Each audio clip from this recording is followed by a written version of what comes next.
புத்தகத்தை வாசிக்கும், நேசிக்கும், சுவாசிக்கும் அனைவருக்கும் வணக்கம். இங்கே வந்து புக்குன்னு பார்த்தீங்கன்னா, எல்லா புத்தகமும் கருவறைக்கு முன்பிருந்து கல்லறைக்கு பின் வரை இடையில் வாசிக்க என்ன வேண்டும் தலைப்பை போட்டு வேண்டுவாங்க. எல்லா விதமான புத்தகம் கிடைக்கும். எஜுகேஷன் பார்த்தீங்கன்னா, இங்கே நல்லா இன்றைக்கி நிறைய பேர் தேடி படிக்கிறாங்க. அதாவது ரொம்ப தேடுறவங்க வந்து கம்மி. எக்ஸாம் பேட்டர்னாகவும் நுனிப்புல்லாகவும் எடுத்து படிக்கிறவங்க தான் இங்கே நிறைய பேர் வராங்க.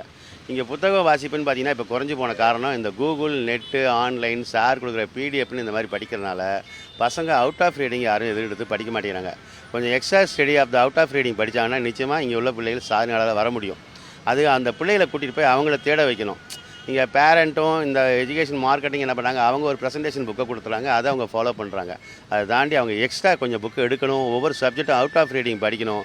அப்படிப்பட்டவங்களுக்கு தான் சப்ஜெக்ட் நாலேஜ் க்ரியேட் ஆகும், அவங்களாலேயும் உலக சாதனையாளர் ஆக முடியும்.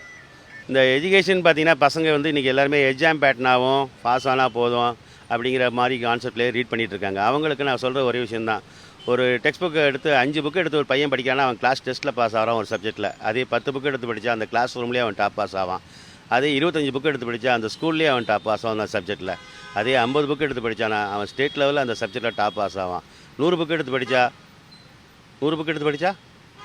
101வது அவன் ஒரு புக்காக வரும், அவன்கிட்ட என்ன கேட்டாலும் வரும். ஆனால் இந்த படிப்பை நம்ம கொடுக்காம இருக்கிற ஃபில்டர் படித்து பிள்ளைகளுக்கு எல்லாம் தெரியும். ஆனால் எக்ஸாம் பேட்டர்னாக வரும்போதோ, இல்லை இன்டர்வியூ பேட்டர்னாக வரும்போதோ, இல்லை ப்ரெசன்டேஷன் ரைட்டிங் பேட்டர்னாக வரும்போதோ அவங்களால பண்ண முடியல. ஏன்னா யாருமே வீட்டில் எழுதி பார்க்கல.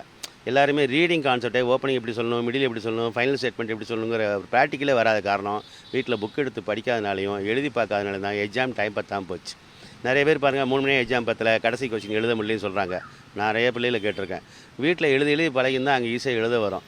எழுதுனா தான் உங்களுக்கு எழுத்துக்கோர்வை வரும்போது தான் எக்ஸாம் பேட்டர்னில் எழுதுறது ஈஸியாக வரும், படிக்கிறதுக்கும் உங்களுக்கு ஈஸியாக படிக்கவும் வரும். அதே மாதிரி புத்தகங்கள் வந்து ஏதோ வாசிப்புக்குன்னு நினைக்காதீங்க. அந்த புக்கில் இருக்கிற ஏதோ ஒரு பக்கத்தில் இருக்கிற ஏதோ வரி தான் உங்களை சாதனையாளராக்கும், உங்களை மாற்றும். எத்தனையோ பேர் பெரிய ஆட்கள் ஆனவங்களாம் அத்தனை பேரும் புக்கில் படித்து தான் எடுத்திருக்காங்க.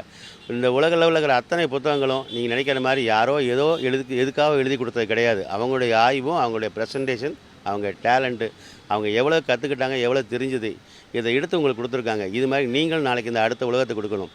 நீங்கள் மீடியா, நெட்டு எவ்வளோ என்ன கொடுத்தாலும் இன்றைக்கி எஜுகேஷன் புக்கில் எடுத்து படித்தவங்க தான் எனக்கு தெரிஞ்ச வரைக்கும் சாதனையாளராக உருவாகியிருக்காங்க நிறைய பேர்.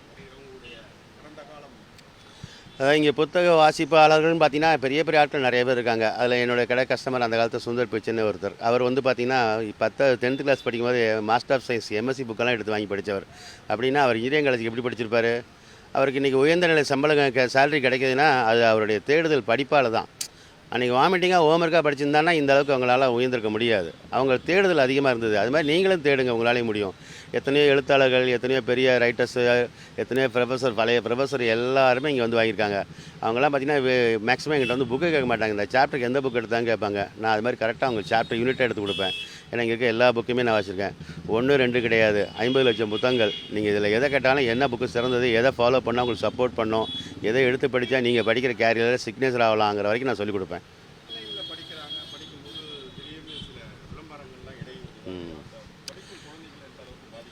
அதாவது இன்றைக்கி வந்து மீடியா நெட்டில் நீங்கள் படிக்கும்போது உங்களுக்கு ஒரு விஷயம் டவுன்லோட் பண்ணி படிங்கிறாங்க. நிறைய ஸ்கூலில் மிஸ்ஸே சொல்லியிருக்காங்களாம். எங்கிட்ட வந்து எவ்வளோ பேரண்ட்ஸ் இருக்காங்க, எங்கள் மிஸ்ஸை கேட்டோம் நீங்கள் நெட்டில் டவுன்லோட் படிங்கன்னு சொல்கிறாங்க.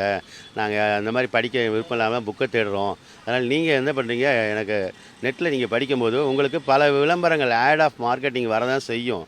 ஆனால் பிள்ளைங்க 2 மணி நேரம் படிச்சுட்டு இருக்கிறதுல 20 ஆடு வந்துச்சுன்னா அவங்க 20 ஆடுக்குள்ளே போகும்போது அந்த ரீடிங் உள்ள இன்ட்ரெஸ்ட்டாக வரமாட்டாங்க. அவங்களுக்கு நீங்கள் புத்தகத்தை எடுத்து கொடுத்து படித்து பாருங்கள். 1 மணி நேரம் 1.5 மணி நேரம் படித்தா போதும். அவங்களுக்கு கிட்டத்தட்ட ஒரு நாளைக்கு 1.5 hour டைம் 2 times இல்லை 3 times படித்தா போதும். ஒரு சப்ஜெக்ட் அவங்க உருவாக்குவாங்க. நீங்கள் பல புத்தகங்கள் வாங்கி கொடுக்கல, பல புத்தகங்களை அவங்க பிள்ளைகளை தேட வைங்க. அவங்களுடைய நாலேஜ் தேவைப்படும். எல்லா பிள்ளையும் திறமையானவங்க. அவங்களுக்கு தெரியாத இடத்த கொண்டு போய் விடுத்திங்கன்னா அவங்களும் கண்டிப்பாக எதையாவது ஒன்று நிச்சயமாக கண்டுபிடிக்க முடியும். இன்றைக்கி எங்கே நீங்கள் என்ன படித்தாலும் எல்லாமே சாஃப்ட்வேர், கம்ப்யூட்டருங்கிற மாதிரி ஆகிப்போச்சு. டெக்னிக்கலாக மேனுவலாக வந்து ஒர்க்கர்லாம் இனிமேல் கம்மி. அந்த மாதிரி டெக்னிக்கல் ஆஃப் லைஃப்பை படிக்க சொல்லுங்கள். ஏன் எல்லோரும் படித்து வேலைக்கே போகணுன்னு நினைக்கிறீங்க? ஏன் நீங்கள் ஓனர் ஆகக்கூடாதா? உங்களாலையும் ஒரு 10 பேருக்கு வேலை கொடுக்க முடியாதா? அந்த மாதிரி ரீடிங் நாலேஜுக்கு டெவலப் பண்ணுங்கள், கண்டிப்பாக முடியும்.